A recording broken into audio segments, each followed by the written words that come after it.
చిత్ర సిల్వ చూడగా ఆస్తిల్ నష్టంబుగా నుంచి గర్వం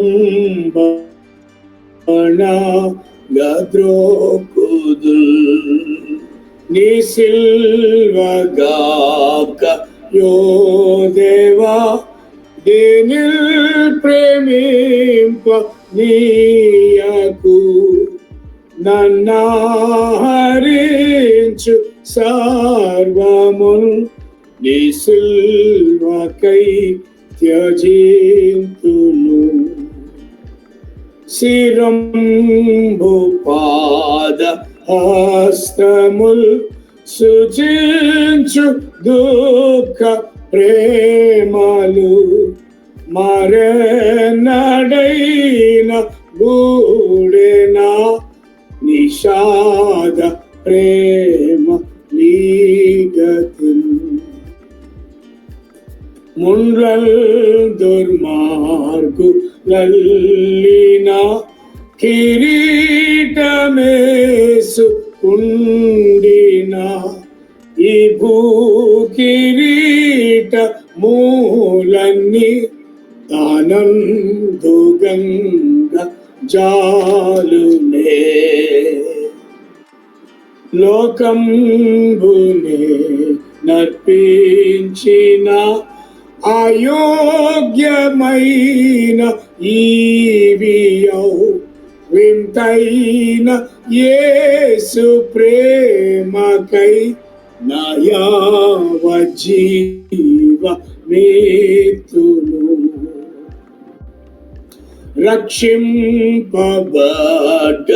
లోకమా లక్షింపజావు పొందిన రక్షకుడే సునిల్ సదా రావంబుతో రగుల్బుమా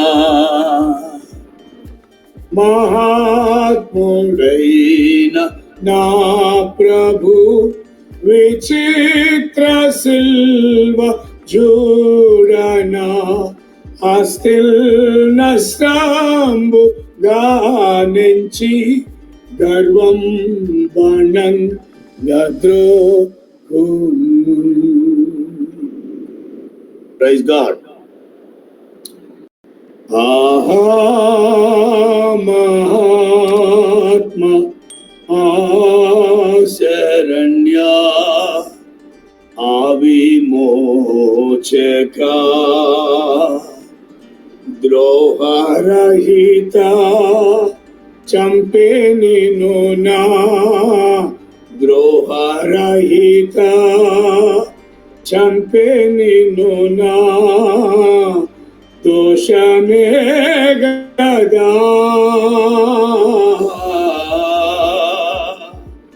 ఆహా మహాత్మ శరణ్య ఆవిమోచక అమ్మని సుతుడాటంచు మరి యమ్మతో పలికి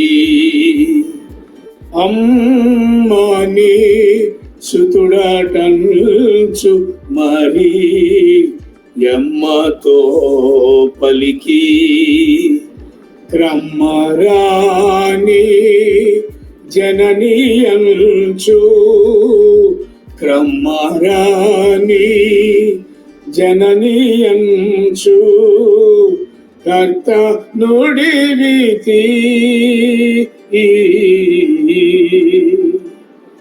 ఆహా మహాత్మ శరణ్య ఆవిమోచక.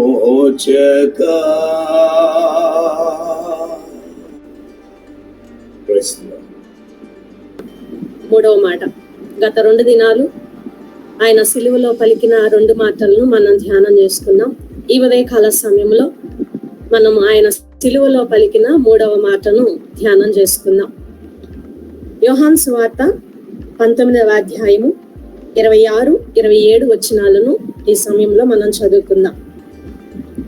యేసు తన తల్లియు తాను ప్రేమించిన శిష్యుడును దగ్గర నిలుచుండట చూచి, అమ్మా, ఇదిగో నీ కుమారుడు అని తన తల్లితో చెప్పెను. తరువాత శిష్యును చూచి, ఇదిగో నీ తల్లి అని చెప్పెను. ఆ గడియ నుండి ఆ శిష్యుడు ఆమెను తన ఇంట చేర్చుకునేను. దేవుడి పరిశుద్ధ లేఖనాలను దీవించునుగాక. ఈ వాక్యము ద్వారా మనతో మాట్లాడునుగాక. ప్రభువైన యేసుక్రీస్తు వారు తన జీవించిన సంవత్సరములన్నీ ఈ లోకంలో 33.5 సంవత్సరములు సేవా జీవితంలో 3.5 సంవత్సరాల వృత్తాంతము అనేక పర్యాయములు రాయబడింది. సేవా పరిచర్య అనేక సార్లు రాయబడింది. ఆ పరిచర్య విధానము కానివ్వండి, ఆ తరువాత ఆ 3 రోజులు అనగా ఆయన శిలువ మీద ఉన్నప్పుడు, ఆయన సమాధిలో ఉన్నప్పుడు, ఆయన తిరిగి లేచుట అనే వృత్తాంతము కూడా అనేక సార్లు మనం చూస్తూ ఉంటాం సువార్తలలో. అయితే వాటన్నిటిలో ప్రాముఖ్యంగా ఈ 7 మాటల ధ్యానం అనేది చాలా శ్రేష్టమైనదిగా మనం భావిస్తూ ఉంటాం. మనిషి పుట్టినప్పుడు ఆ మనిషి నోట్లో ఉంచే మొదటగా వచ్చే మాటలు చాలా విలువైనవిగా భావిస్తాం. అలాగే ఒక మనిషి చనిపోయేటప్పుడు చివరి మాటలను కూడా మనం చాలా విలువైనవిగానే భావిస్తూ ఉంటాం. ప్రభువైన యేసుక్రీస్తు వారు కూడా ఆయన చనిపోయే ముందు కొన్ని శ్రేష్టమైన మాటలను ఆయన మాట్లాడారు. ఆ మాటలను మనం ధ్యానించుకుంటున్నప్పుడు దానిలో చాలా లోతైన విషయాలను మనం గ్రహించవచ్చు. ఈ 3వ మాటలో కూడా అదే శ్రేష్టమైన విషయాలను దేవుడు మనతో మాట్లాడుతూ ఉన్నాడు. ఒక్కొక్క మాటలో ఒక్కొక్క ఆత్మీయ అనుభవాలను మనం నేర్చుకునే వారంగా మనం చూస్తూ ఉన్నాం. ఈ 3వ మాటలో మనం గమనించినట్లయితే సిలువ అనేది శిక్షాస్థలమే కాదు, కొన్ని బాధ్యతల వేదిక అని ఆయన మనకి 3వ మాట ద్వారా మనకి తెలియచేస్తూ ఉన్నారు. ఒక బాధ్యతల వేదిక అని మనకు తెలియచేస్తూ ఉన్నారు. ఈ మాటను మనం చాలా లోతుగా గమనించినట్లయితే, అమ్మా, ఇదిగో నీ కుమారుడు అని మాట్లాడుతూ ఉన్నాడు. అమ్మా, ఇదిగో నీ కుమారుడు. ఈ మాట ద్వారా మనం నేర్చుకోవాల్సింది ఏమిటి? ప్రభువైన యేసుక్రీస్తు వారు ఆయన కొన్ని బాధ్యతలను నెరవేర్చినట్లుగా మనం చూస్తూ ఉన్నాం. ఆయన సేవా జీవితంలో కానివ్వండి, ఆయన సిలువలో పలికిన ఈ మాటను బట్టిన కానివ్వండి, ఆయన కొన్ని బాధ్యతలు నెరవేర్చారు. వాటిని ఈ ఉదయకాల సమయంలో మనం ఒక్కొక్కటిగా మనం ధ్యానం చేసుకుందాం. మొట్టమొదటిగా ప్రభువైన యేసుక్రీస్తు వారు నెరవేర్చిన బాధ్యతలలో మొదటి బాధ్యత మనం చదువుకుందాం. లూకాసు వార్త 2వ అధ్యాయము 49వ వచనాన్ని మనం చదువుకుందాం. లూకాసు వార్త 2వ అధ్యాయము 49వ వచన భాగాన్ని ఈ సమయంలో మనం చదువుకుందాం.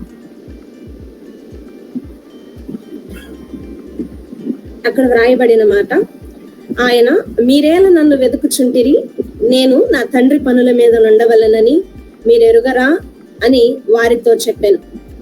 ఈ మాటలో మనం గమనించినట్లయితే ప్రభువైన యేసుక్రీస్తు వారు అంటున్న మాట ఏమిటంటే, మీరేలా నన్ను వెతుకుచున్నారు. ఆయన ఏ పని మీద ఉన్నాడు అనంటే తండ్రి యొక్క పని మీద ఉన్నాడు. అంటే తండ్రి బాధ్యతను నెరవేర్చే వ్యక్తిగా మనకి కనిపిస్తూ ఉన్నారు ప్రభువైన యేసుక్రీస్తు వారు. ఆయన ఈ లోకానికి ఎందుకు వచ్చారు? ఆయన ఈ లోకానికి రావడానికి గల కారణం ఏమిటంటే తండ్రి బాధ్యతను నెరవేర్చడానికి వచ్చారు. పరలోకపు తండ్రి యొక్క బాధ్యతను ఆయన నెరవేర్చారు. ఆయన శిలువ మరణము ద్వారా, ఆయన శిలువలో మరణించటం ద్వారా తండ్రి యొక్క బాధ్యతను ఆయన నెరవేర్చినట్లుగా మనకి కనిపిస్తూ ఉన్నది. అందుకే ఆయన జీవించిన దినాలలో ఆయన మాట్లాడుతున్న మాట ఏమిటంటే, మీరు నన్ను ఎందుకు వెతుకుచున్నారు, నేను తండ్రి యొక్క పనుల మీద ఉన్నాను కదా అని మాట్లాడుతూ ఉన్నాడు. ఆయన పరలోకపు తండ్రి యొక్క బాధ్యతను నెరవేర్చడానికి ఆయన ఈ లోకానికి రావాల్సి వచ్చింది. ఆయన ఆ బాధ్యతను కూడా నెరవేర్చారు.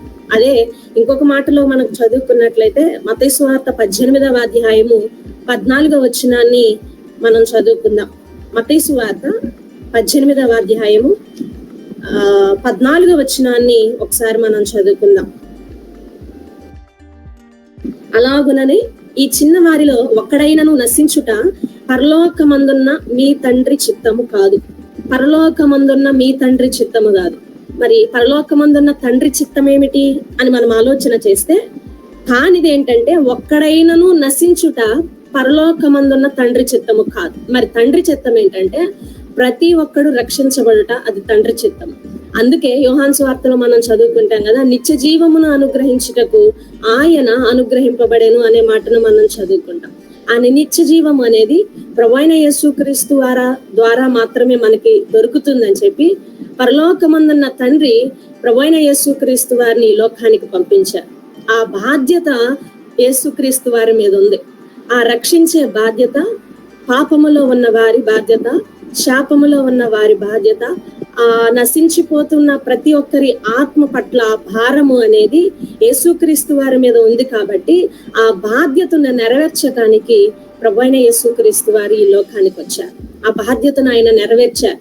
ఆయన అనేకులను రక్షించటానికి ఆయన సిలువలో వేలాడవలసి వచ్చింది.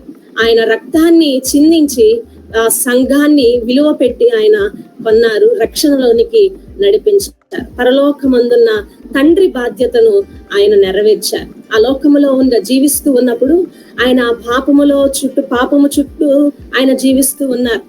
కానీ ఎక్కడా ఆయనకు పాపం అంటకుండా, ఆ పాపం అనేది ఆయనను తగలనివ్వకుండా ఆయన ఆ సువార్త పరిచర్యలో కానివ్వండి, ఆయన అనేక రకాలుగా ఆయన పరిశుద్ధాత్మ కలిగి పరిశుద్ధుడుగా ఆయన జీవించినట్లుగా మనం చూస్తూ ఉన్నాం. ఈనాడు ఆ బాధ్యతను నెరవేర్చారు. ఈనాడు చాలా మంది తండ్రి బాధ్యతను నెరవేర్చడానికి ఎన్నో ఆటంకాలు చెప్తూ ఉంటారు. ఎన్నో ఆటంకాలు, మాకు అది కలిగింది, ఇది కలిగింది, ఈ శోధన కలిగింది, ఈ శ్రమ కలిగింది, ఈ పరిస్థితుల గుండా మేము ప్రయాణిస్తూ ఉన్నాం, కాబట్టి తండ్రి చిత్తాన్ని మేము జరిగించలేకపోతున్నాం, తండ్రి పనిలో మేము ఉండలేకపోతున్నామని చాలా మంది మాట్లాడుతూ ఉంటారు. కానీ ఎన్ని ఆటంకాలు వచ్చినా, ఎన్ని పరిస్థితుల గుండా మనం వెళుతున్నా, ఎన్ని శోధనలలో ఉన్నా, మనం ఆ పరిస్థితుల గుండా మనం దేవుని చిత్తాన్ని మనం నెరవేర్చే వారంగా, ఆ బాధ్యతను మనం కలిగిన వారంగా మనం ఉండాలి. ప్రభువైన యేసుక్రీస్తు వారికి ఎన్నో శోధనలు పెట్టాలి అని ఆలోచన చేశారు అక్కడున్న పరిసయ్యులు గాని, పెద్దలు గాని. కానీ ఎన్ని రకాలుగా ప్రయత్నాలు చేసినా తండ్రి బాధ్యతను ఎక్కడ ఆయన వదిలిపెట్టినట్లుగా గాని, దాన్ని ప్రక్కకు త్రోసివేసినట్టుగా గాని మనకు కనబడదు. ఆయన అంత ఇదిగా ఆయన తండ్రి బాధ్యతను నెరవేర్చారు. ఈనాడు మనం కూడా ఎన్ని పరిస్థితుల గుండా మనం ప్రయాణిస్తున్నా గాని తండ్రి బాధ్యతను మనం నెరవేర్చాలి. ఈ మాట ద్వారా దేవుడు మనకు అదే తెలియచేస్తూ ఉన్నారు. ప్రభువైన యేసుక్రీస్తు వారు ఈ సిలువలో ఈ మాటను పలుకుతున్నారు. ఒక బాధ్యతాయుతమైన మాటను ఆయన తెలియచేస్తూ ఉన్నారు. ఆ మాట ఎందుకు ఆయన పలకవలసి వచ్చిందంటే, ఆయన నెరవేర్చిన బాధ్యతలలో మొదటి బాధ్యత పరలోకపు తండ్రి యొక్క బాధ్యత. ఆ బాధ్యతను నెరవేర్చారు.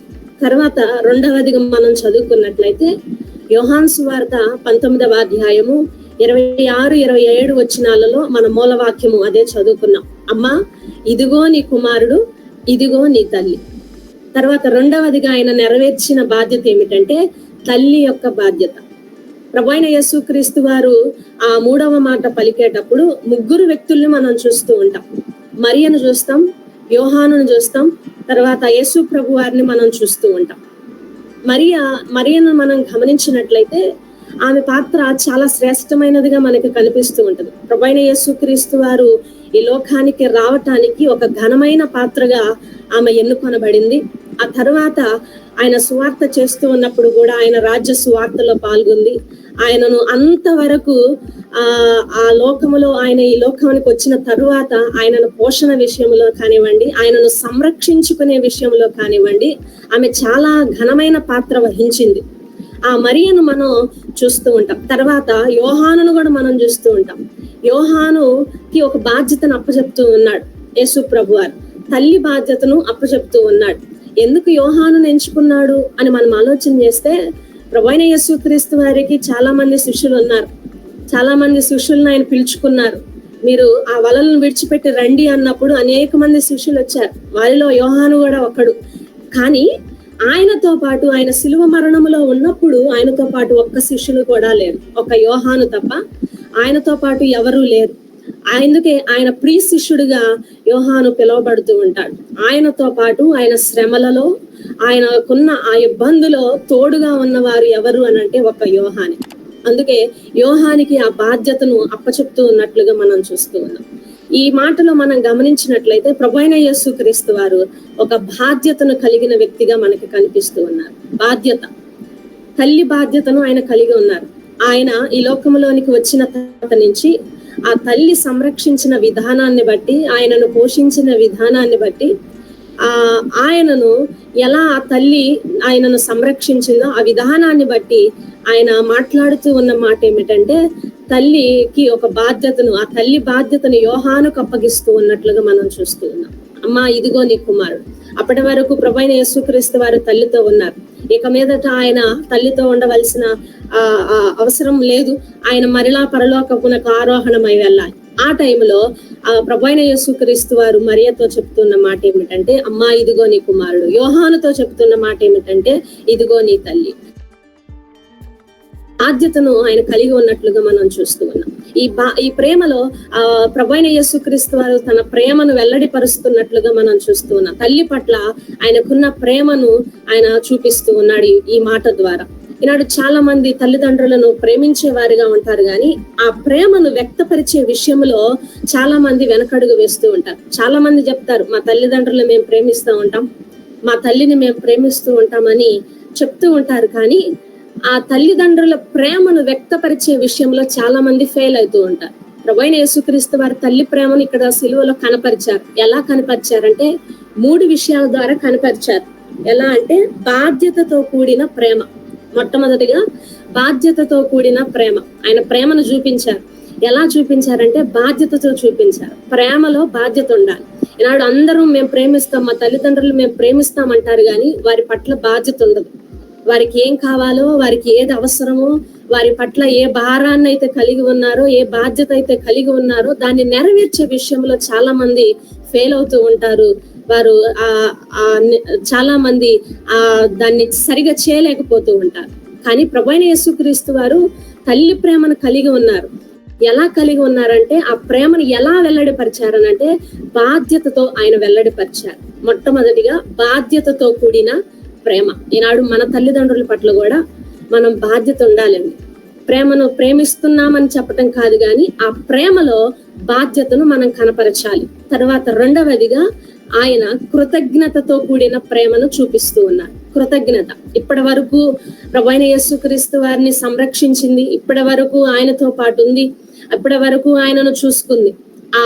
ఆ చూసుకున్న విధానాన్ని బట్టి, తనను పెంచిన విధానాన్ని బట్టి, తనను సంరక్షించిన విధానాన్ని బట్టి ఆ కృతజ్ఞతను విడిచిపెట్టకుండా ప్రభువైన యేసుక్రీస్తు వారు కృతజ్ఞత కలిగి ఉన్నారు. ఆ కృతజ్ఞత అది వెల్లడిపరిచినట్లుగా, తెలియచేసినట్లుగా మనం చూస్తూ ఉన్నాం. ఈనాడు మనం కూడా ప్రేమిస్తూ ఉంటాం తల్లిదండ్రుల్ని, కానీ కృతజ్ఞత ఉండదు. ఆ ప్రేమ అనేది మనం చెప్పుకోవటానికి మనం ఆలోచన చేస్తూ ఉంటాము, ఇష్టపడుతూ ఉంటాం, కానీ చూపించే విషయంలో మనం ఆ క్రియల రూపంగా చేయలేకపోతూ ఉంటాం. కృతజ్ఞత మనం కలిగి ఉండాలి. ఇప్పటి వరకు నా తల్లి నన్ను పెంచింది, ఇప్పుడు నేను లేకపోతే నా తల్లి బాధ్యత ఎవరు, నా తల్లిని ఎవరు చూసుకుంటారు, నా తల్లి ఎవరి సంరక్షణలో ఉండాలి, నా తల్లికి ఎవరు తోడుగా ఉంటారు అని ఆయన ఎన్నో ఆలోచనలతో యోహానుకి ఆ బాధ్యతను అప్పగించుచూ ఉన్నాడు.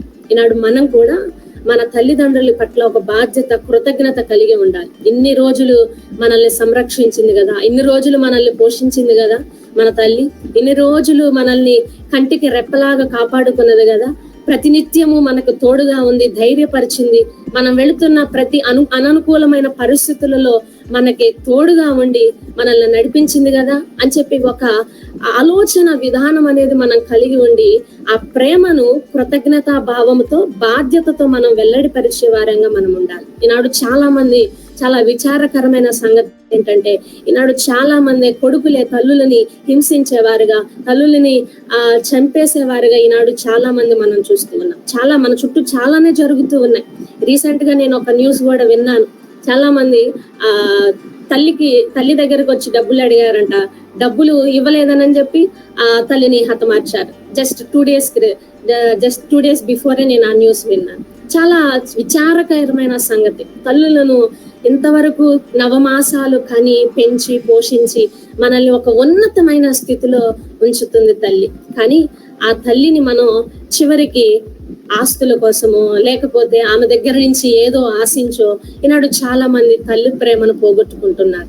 కానీ ప్రభువైన యేసుక్రీస్తు వారు మనకు తెలియజేస్తూ ఉన్నారు కదా, ఆయన బాధ్యతతో కూడిన ప్రేమను, ఆయన కృతజ్ఞతతో కూడిన ప్రేమను ఆయన తెలియజేస్తూ ఉన్నారు. తరువాత మూడవదిగా మాదిరితో కూడిన ప్రేమ.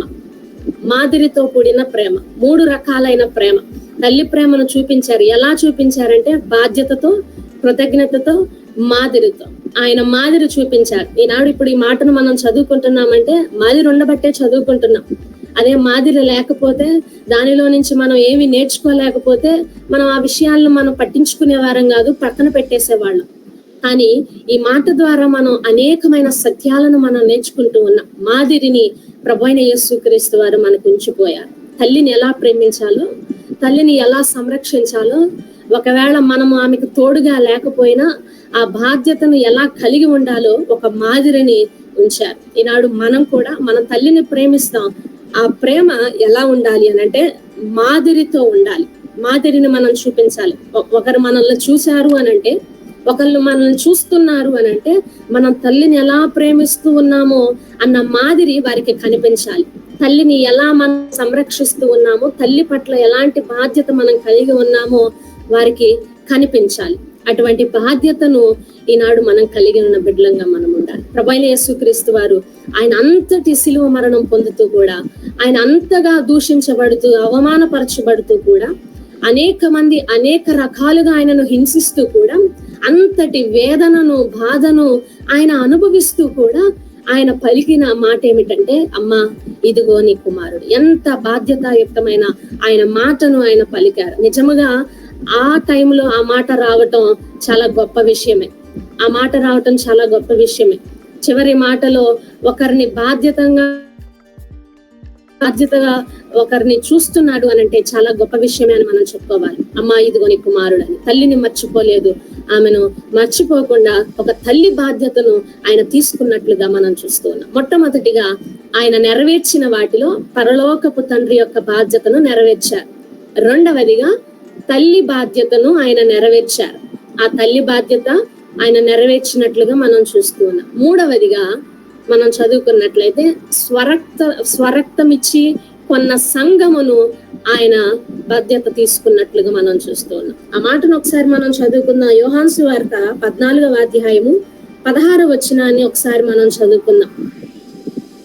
యోహాను సువార్త 14వ అధ్యాయము 16వ వచనాన్ని మనం ఒకసారి చదువుకున్నట్లయితే, అక్కడ ప్రభువైన యేసుక్రీస్తు వారు మాట్లాడుతున్న మాటలలో, నేను తండ్రిని వేడుకొందును, మీ యొద్ద ఎల్లప్పుడూ నుండుటకై ఆయన వేరొక ఆదరణకర్తను అనగా సత్యస్వరూపియగు ఆత్మను మీకు అనుగ్రహించుచున్నాను. ఈ మాటను మనం గమనించినట్లయితే ఇక్కడ ఒక బాధ్యత అనేది మనకు కనిపిస్తూ ఉంది. ఆయన స్వరక్తం ఇచ్చి కొన్న సంఘాన్ని ఎవరికి అప్పచెప్తూ ఉన్నాడంటే పరిశుద్ధాత్మకు అప్పచెప్తూ ఉన్నాడు. పరిశుద్ధాత్మకు అప్పచెప్తున్నట్లుగా, ఆదరణకర్తకు అప్పచెప్తున్నట్లుగా మనం చూస్తూ ఉన్నాం. నేను తండ్రి యొద్ద వేడుకొందును, ఎల్లప్పుడూను నుండుటకై ఆయన వేరొక ఆదరణకర్తను అనగా సత్యస్వరూపియగా ఆత్మను మీకు అనుగ్రహించుదును అని అంటున్నాడు. ఒక పరిశుద్ధాత్మకు సంఘ బాధ్యతను అప్పచెప్తూ ఉన్నాడు. అప్పటి వరకు సంఘమును కాపాడుటకే ఆయన ఈ లోకానికి వచ్చాడు. సంఘము రక్షించబడటానికి, సంఘమును ఆయన కొనడానికి ఆయన ఈ లోకానికి వచ్చారు. స్వరక్తం ఇచ్చి కొన్నారు ఆయన. ఆ సంఘ బాధ్యతను ఎవరి చేతుల్లో పెట్టారంటే పరిశుద్ధాత్మ చేతుల్లో పెట్టారు. ఇప్పుడు మనం ఎవరి ఆధీనములో, ఎవరి స్వాధీనములో ఉన్నామంటే పరిశుద్ధాత్మని యొక్క ఆధీనములో, స్వాధీనములో ఉన్నాం. ఆ 13వ అధ్యాయంలో మనం చదువుకుంటాం కదా, పరిశుద్ధాత్మ మనల్ని ఏం చేస్తుందంటే పాపపు ఒప్పుకోలు చేస్తూ ఉంటది. అది మనల్ని నిత్యము, పరిశుద్ధాత్మ దేవుడు మనల్ని నిత్యము మనల్ని పాపమును ఒప్పింపజేస్తూ, మనల్ని సత్యములో నడిపింపజేస్తూ, ఏది అసత్యమో ఏది సత్యమో అని మనల్ని గ్రహింపజేస్తూ ఒక సత్య మార్గములో మనల్ని నడిపించే దేవుడిగా పరిశుద్ధాత్మ దేవుడు మనకు కనబడుతూ ఉన్నాడు. ప్రభువైన యేసుక్రీస్తు వారు స్వరక్తం ఇచ్చి కొన్నారు సంఘాన్ని. ఆ సంఘము రక్షించబడటానికి, సంఘము దేవునిలో ఎత్తబడటానికి, ఆ రాకడలో ఎత్తబడటానికి ఆయన అమూల్యమైన విలువైన రక్తమునిచ్చి ఆయన కొన్నారు. ఆ సంఘమును విడిచిపెట్టకుండా, ఆయన మరణించే సమయంలో ఆ సంఘాన్ని విడిచిపెట్టకుండా ఆయన ఎవరి చేతిలో పెట్టి వెళ్ళారు అని అంటే, ఆయన ఆరోహణమై వెళ్ళేటప్పుడు ఎవరి చేతిలో పెట్టి ఆయన వెళ్ళారంటే పరిశుద్ధ ఆత్మ చేతిలో పెట్టి ఆయన వెళ్ళారు. ఈనాడు ఆ సంఘము ఇప్పుడు ఎవరి ఆధీనములో ఉండాలంటే పరిశుద్ధాత్మ దేవుని ఆధీనములో ఉండాలి. ప్రభువైన యేసుక్రీస్తు వారు ఈ 3 బాధ్యతలను నెరవేర్చారు. సిలువ అనేది శిక్షా స్థలమే కాదు, కొన్ని బాధ్యతల వేదిక అంటూ కొన్ని బాధ్యతలను ఆయన తెలియచేశారు.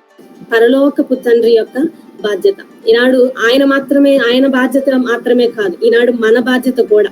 ఈనాడు మనం కూడా తండ్రి యొక్క బాధ్యతను మనం నెరవేర్చాలి. తండ్రి చిత్తం ఏమిటో మనం గ్రహించాలి. తండ్రి బాధ్యత ఏమిటో మనం గ్రహించి ఆ బాధ్యతను మనం నెరవేర్చాలి. ఆనాడు ప్రభువైన యేసుక్రీస్తు వారు మాత్రమే కాదు తల్లి బాధ్యత, ఈనాడు మనకు కూడా తల్లి బాధ్యత. ఈనాడు మనకున్న తల్లిదండ్రులను ఎలా చూస్తూ ఉన్నా, ఎలా ప్రేమిస్తూ ఉన్నా, ప్రేమ అనేది తెలియపరచడంలో కాదు, చర్యారూపంలో ఉండాలి. బాధ్యతతో కూడిన ప్రేమ, కృతజ్ఞతతో కూడిన ప్రేమ, మాదిరితో కూడిన ప్రేమ అని ఆయన మనకు తెలియచేస్తూ ఆ అనుభవాలు మనలో ఉండాలి అని కోరుకుంటున్నాడు. ఈనాడు ఆ బాధ్యత మనలో ఉండాలి. ఈనాడు సంఘ బాధ్యత పరిశుద్ధాత్మ దేవుని ఆధీనములో ఉంచాడు. ఈనాడు మనం ఎవరి ఆధీనములో ఉండాలి అంటే పరిశుద్ధాత్మ దేవుని ఆధీనములో ఉంటూ సంరక్షించబడుతూ దేవునిలో మనం కొనసాగే వారంగా మనం ఉండాలి. ప్రభువైన యేసుక్రీస్తు వారు ఈ శిలువ మాటలలో 3వ మాటలో కొన్ని ఆధ్యాత్మికమైన విషయాలు మనకు తెలియజేశారు. నిజముగా చాలా గొప్ప విషయాలని మనం చెప్పుకోవచ్చు. చాలా విలువైన మాటలు ఆయన చివరి మాటలుగా పలుకుతూ 3వ మాటలో ఆయన తెలియజేశారు. మొదటి 3 మాటలు ఆయన మనం గమనించినట్లయితే మొదటి మాట, 2వ మాట, 3వ మాట, ఈ 3 మాటలు ఆయన ఇతరుల కొరకే మాట్లాడారు. తండ్రి వీరు ఏం చేయుచున్నారు అని ఇతరుల కొరకే మాట్లాడారు. ఆ తర్వాత నేడు నీవు నాతో కూడా పరదేశంలో ఉండు అని 2వ మాట దొంగ గురించి మాట్లాడారు. 3వ మాట తల్లి గురించి మాట్లాడారు. ఈ 3 మాటలు ఇతరుల కొరకే మాట్లాడినట్లుగా మనం చూస్తూ ఉన్నాం. ఆయన అంతటి శిలువ మరణమును పొందుతూ కూడా, ఆ శిక్షను అనుభవిస్తూ కూడా, ఎంతో వేదనకరమైన పరిస్థితుల్లో ఉన్నప్పుడు కూడా ఆయన ఇతరుల కొరకు మాట్లాడారు. ఈనాడు మనం కూడా అటువంటి అనుభవాలలో మనం నడిపించబడుతూ ఉండాలి. ఈ 3 మాటల ద్వారా దేవుడు మనతో మాట్లాడి ఉండగా, ఈ 3 ఆ మాటల అనుభవాలలో ఉండ కొన్ని విషయాలను మనం నేర్చుకుని ఉండగా, ఆ విషయాలను మనం ధ్యానం చేసుకుంటూ వాటి ప్రకారంగా మనం నడుచుకునే వారంగా మనం ఉండాలి. అటువంటి కృప పరిశుద్ధాత్మ దేవుడు మనందరికీ అనుగ్రహించును గాక. ఆమేన్.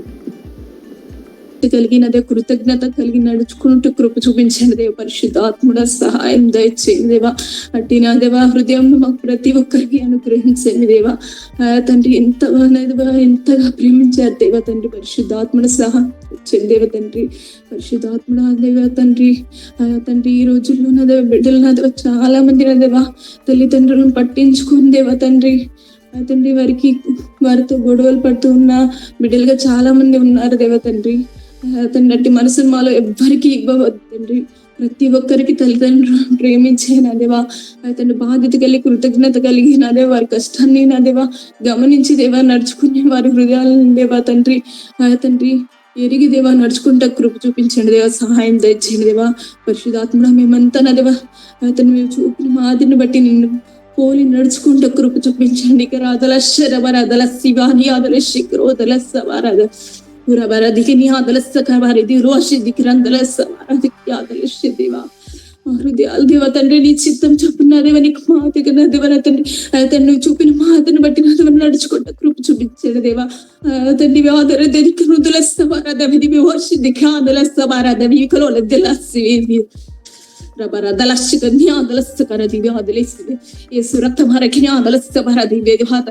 తండ్రి వారి పట్ల దేవ బాధ్యత కలిగి ఉండే వరకు మమ్మల్ని అందరినీ ఉంచండి దేవ తండ్రికి.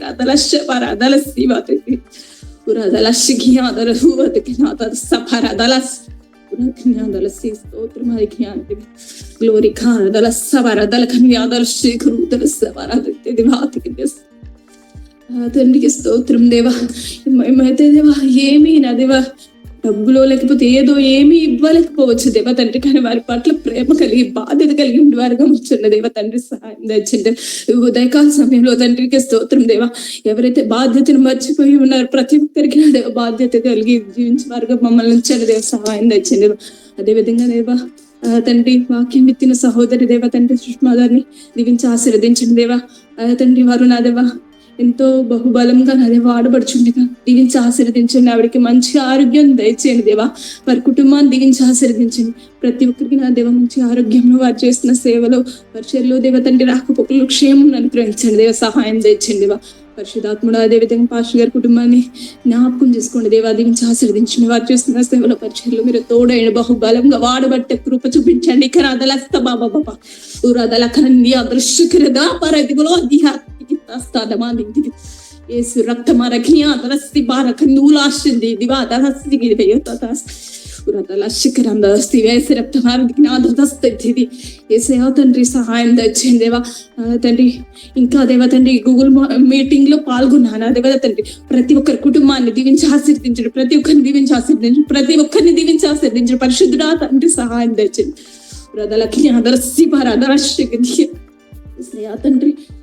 తండ్రి సహాయం తెచ్చండి. ప్రతి ఒక్కరిని దీవించి ఆశీర్వదించండి. ప్రతి ఒక్కరి అవసరాలు తీర్చండి దేవ. ఎవరైతే అనారోగ్యంతో ఉన్నారు ప్రతి ఒక్కరిని ముట్టండి, స్వస్థపరచండి, విడుదల విజయం అనుగ్రహించండి దేవ. సహాయం తెచ్చండి తండ్రి. సహాయం తెచ్చండి దేవ. సహాయం తెచ్చండి దేవ. పరిశుద్ధుడా తండ్రి ప్రతి ఒక్కరి హృదయాలను దేవ మేమంతా కలిసిన దేవ తండ్రి ఈ వాక్యం విని ఉండగా ప్రతి ఒక్కరి హృదయాలను దేవ తండ్రి తండ్రి చిత్తం చూపున్న దేవ నీకు ఇష్టమైన హృదయాలుగా మా హృదయాలను మార్చండి తండ్రి. సహాయం తెచ్చండి. ప్రతి దినం నా దేవ ప్రతి ఒక్క వాక్యం విని నేర్చుకుని ప్రతి దినము నా దేవ మనలో ఉన్న ప్రతి ఒక్క నా దేవ అతని మిస్టేక్స్ తొలగించండి. ప్రతి ఒక్క నీకు ఇష్టమైన విధంగా మార్చుకుంటా కృప చూపించండి. సహాయం తెచ్చమని తండ్రి. ప్రతి ఒక్కరు నా దగ్గర తండ్రి వాక్యం విని నేర్చుకుంటానికి సహాయం తెచ్చమని తండ్రి. ఇంకా దేవ అనేక మంది నూతన ఆత్మని సన్నిధి నడిపించండి దేవ తండ్రి. శుద్ధాత్మని సహాయం తెచ్చమని యేసునామమున అడిగి వేడుకొని చూపుకుంది ఉన్నాము తండ్రి. ఆమేన్. ఈ మధ్యలో ప్రభువును నిద్రించినటువంటి సహోదరులు పగడాల ప్రవీణ్ గారు ఈ లోకంలో తన ముద్ర వేసి వెళ్ళాడు కదా. అది ముద్ర అంటే ఆయన గుర్తింపు, అలా గుర్తింపు మనకు మిగిల్చి వెళ్ళాడు.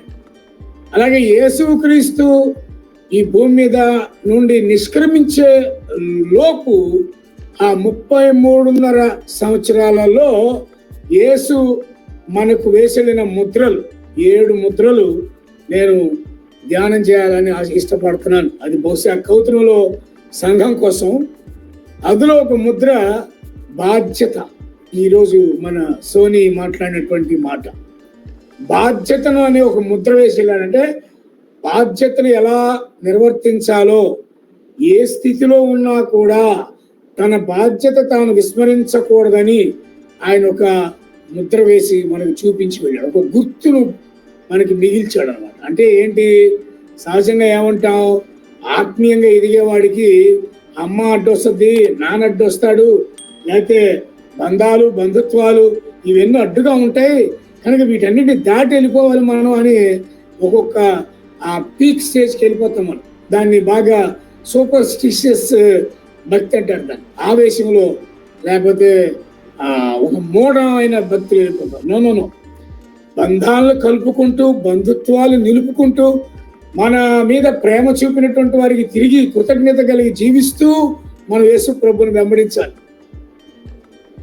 ఆ గుర్తు కూడా వేసేళ్ళాడు ఆయన, ఆ ముద్ర వేసేళ్ళాడు. పౌలు గారు ఈ మాట అంటాడు, యేసుక్రీస్తు యొక్క ముద్రలు నా జీవితంలో కనబడుతున్నాయి. మనం కూడా ఈ గుర్తింపులు లోకంలో కనిపించాలి. పగడాల ప్రవీణ్ గారు ఆ ముద్రలు వేసేళ్ళాడు కదా. యేసు ప్రభు ఏమై ఉన్నాడో, ఆయన ఏం బోధించాడో, ఆయన ఏం ఆశించాడో, ఆయన రాజ్యం అంటే ఎలా ఉంటుందో ఒక ముద్ర అంటే ఒక గుర్తింపు వేసి వెళ్ళిపోయాడు ఆయన. కొద్ది కాలంగా జీవించినా కూడా ఆ ముద్రలు మనం వేయాల. కనుక ఈ రోజున ఈ 3వ మాట ద్వారా ఆయన బాధ్యతను ఎలా తీసుకోవాలో మనకు నేర్పుతున్నాడు. నిజమే పిల్లరా, మనం కూడా ఒకసారి వెనక్కి తిరిగి పరిశీలించుకోవాలా.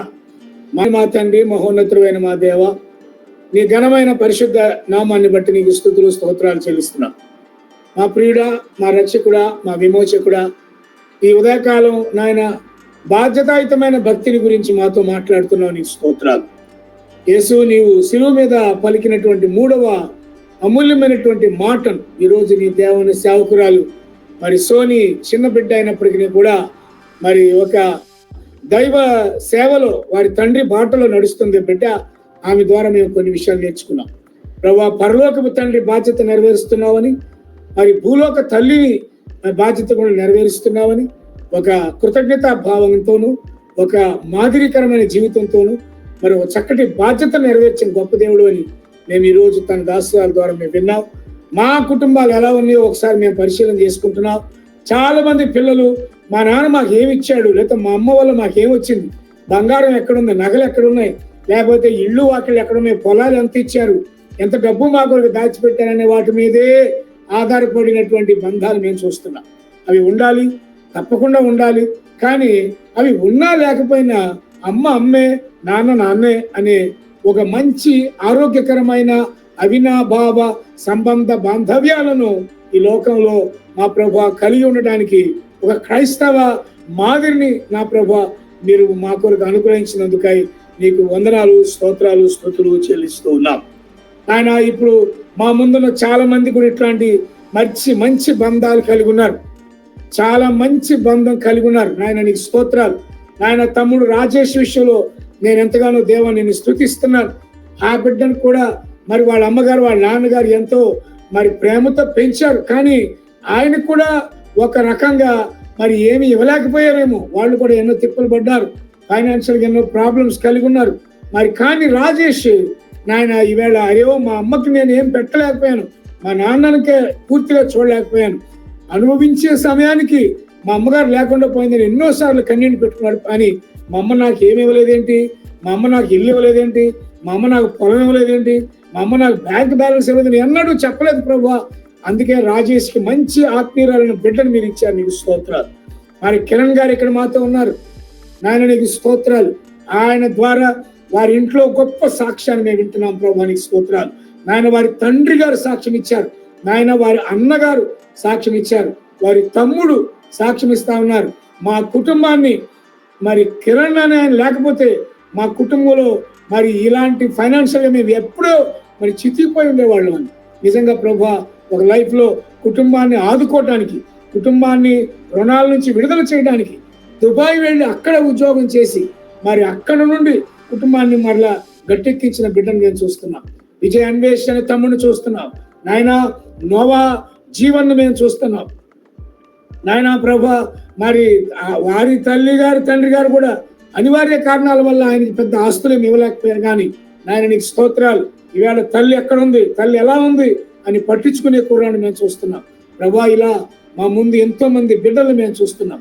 నిజమే ప్రభా, నాయన ఇలాంటి మాదిరికరమైనటువంటి క్రైస్తవ జీవితాన్ని మాకు ప్రసాదించమని ప్రార్థిస్తున్నాం. ఒకవేళ ఇప్పుడు మాలో ఎవరైనా అయ్యో మరి బంధాలను విడిచిపెట్టి బాధ్యతను మర్చిపోయి మా అమ్మ నాకు ఏమి ఇవ్వలేదేంటి, మా నాన్న ఏమి ఇచ్చాడనే వాటి మీద, ఈ కృత్రిమమైనటువంటి వాటి మీద బేస్ అయినటువంటి మేము ఈరోజు మా మనసు మార్చుకొని ప్రభువా మరి ఇచ్చినా ఇవ్వకపోయినా, ఉన్నా లేకపోయినా అమ్మ అమ్మే, నాన్న నాన్నే అనే బిడ్డలకు తల్లిదండ్రులకి మధ్యలో ఒక గొప్ప అవినాభావ సంబంధాన్ని మెరుగుపరచడానికి మీ కృపను గురించమని ప్రార్థిస్తున్నాం. మీకే వందనాలు. ఈ ముద్ర మేము వేసి ముందుకు వెళ్ళడానికి సహాయం చేయండి. వాక్యం అందించిన దాసులు జ్ఞాపకం చేసుకో ప్రభువా. దీని ఇండియాని దీవెన ఆశీర్వాదాలు బిడ్డకు దయచేయండి. ఆయన సంపూర్ణమైన కృపకు పాత్రలు చేయమని ప్రార్థిస్తున్నాం. వారి తండ్రి గారు కూడా మా పాస్టర్ గారు ఆయన అనుదినం కష్టపడి దేవుని సేవ చేస్తా ఉన్నాడు ప్రభువా. ఆయనకి నీవు ఇచ్చినటువంటి భారాన్ని బట్టి, ఆయనకి ఇచ్చినటువంటి దైవ జ్ఞానాన్ని బట్టి వాక్యం ప్రకటిస్తున్నారు తప్ప ఇంకా ఆయన దగ్గర ఏం లేదు. అయినప్పటికీ నీ ప్రభువా కుమార్తెలు ఆయన పట్ల ఎంతో కృతజ్ఞత కలిగిన దాన్ని బట్టి నీ స్తోత్రాలు. సోనీ కూడా మంచి సంబంధాన్ని మీరు దయచేయండి, మంచి భవిష్యత్తును భాగస్వామిని నీ బిడ్డకు అనుగ్రహించమని ప్రార్థిస్తున్నావు. దాని ఈ సమయంలో ప్రభువా మరి మా ముందున్నటువంటి కుటుంబాలు జ్ఞాపకం చేసుకోండి.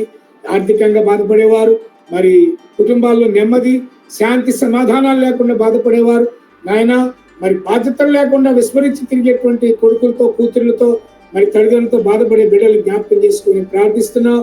నాయన దేన్ని బట్టి మేము ముందుకెళ్లాలో నాయన నీకు స్తోత్రాలు చెల్లిస్తున్నావు. మరి నీ కృపతో నింపండి, నడిపించండి. యేసుక్రీస్తు పలికిన ఈ సిలువ మాటలను బట్టి మేము మా జీవితాలు మలుచుకొని ఆ ప్రకారంగా జీవించే కృప దయచేయమని ప్రార్థిస్తూ నాయన మరి నీ చిత్తం మీద రేపు కూడా మేము 4వ మాటను ధ్యానించడానికి కూడా మాకు సహాయం చేయండి.